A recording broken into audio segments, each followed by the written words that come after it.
น้ตบุ๊ก HP นะครับรับสัญญาณ Wi-Fi ไม่ได้นะครับ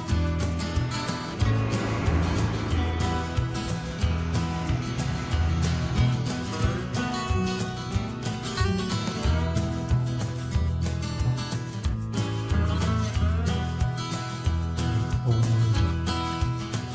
เบิ้ง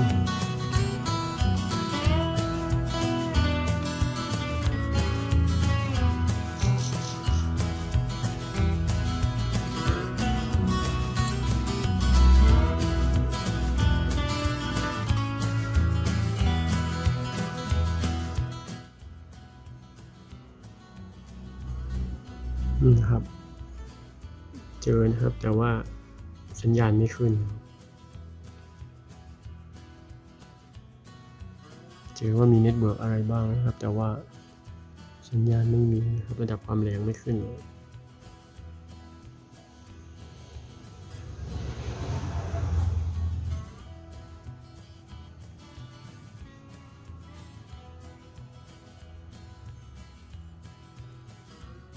นะครับกี่คลื่นก็ไม่ขึ้นเลยนะครับ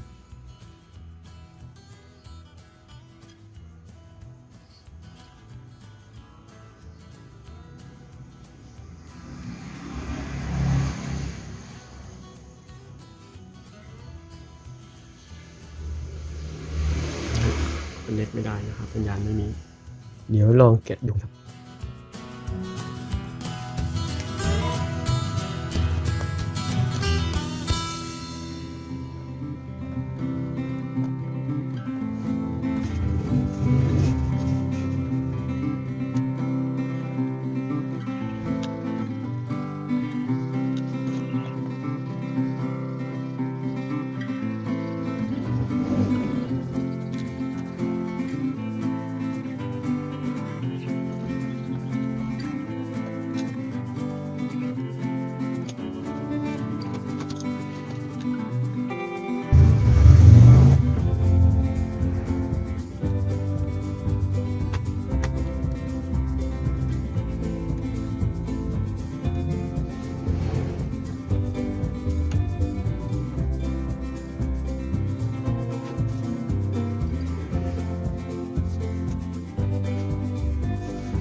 Whoa.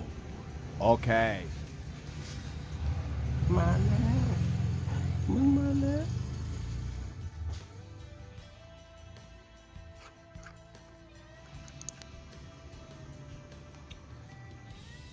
มาแล้วครับหลังจากที่ลองสลับสายนะครับนี่นะครับสลับสาย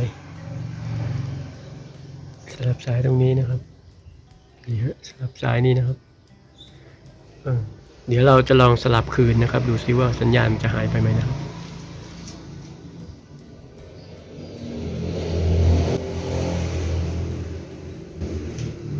เช็ดเท้าก่อน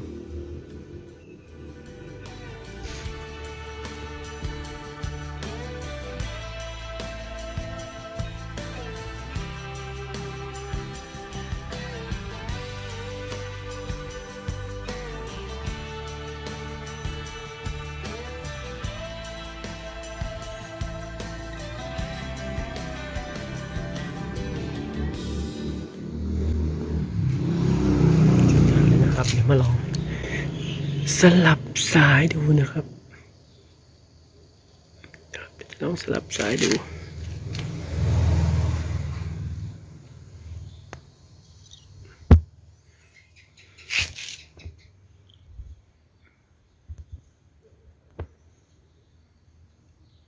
จะลองสลับสายดูนะครับตอนนี้อยู่ที่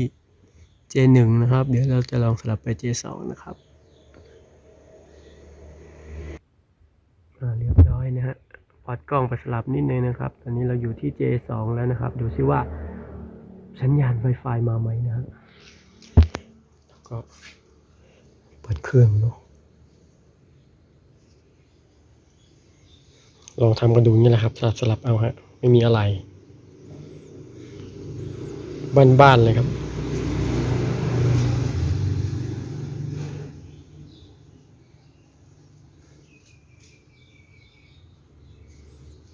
นี่เตรียมตัวนี้มาทดลองนะครับแต่ว่าคนละรุ่นกันใช้ไม่ได้นะครับวันนี้ถอดมาจากเครื่องเดลแต่ตัวนี้มันเป็น HP นะครับ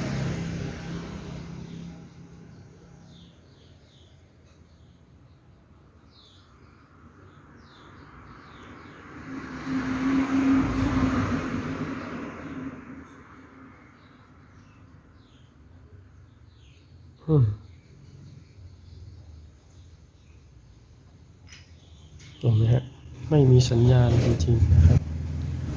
ไม่เชื่ออย่าลบหลู่นะครับไม่มีสัญญาณ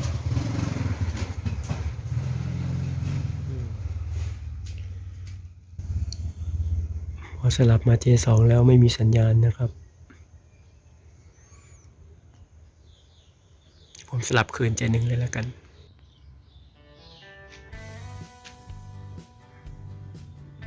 ครับตอนนี้สลับคืนอยู่ที่ J1 เรียบร้อยแล้วนะฮะเปิดเครื่องกันเลย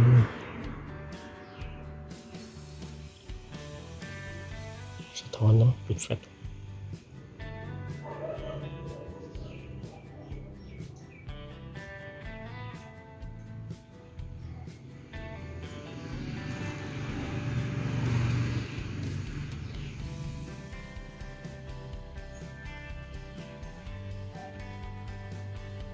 นี่ครับดูลง Wi-Fi นี่นะครับเบลอ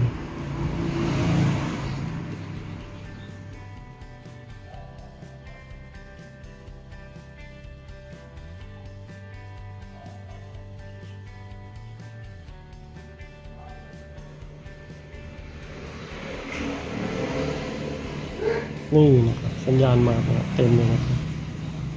โอเคนะครับแจ๋วเลยเคยสลับสายแค่นี้ก็ใช้ได้แล้วผ่านนะครับผ่านครับที่เหลือก็แค่ประกอบคืนนะครับสวัสดีครับ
ช้ได้แล้วนะครับ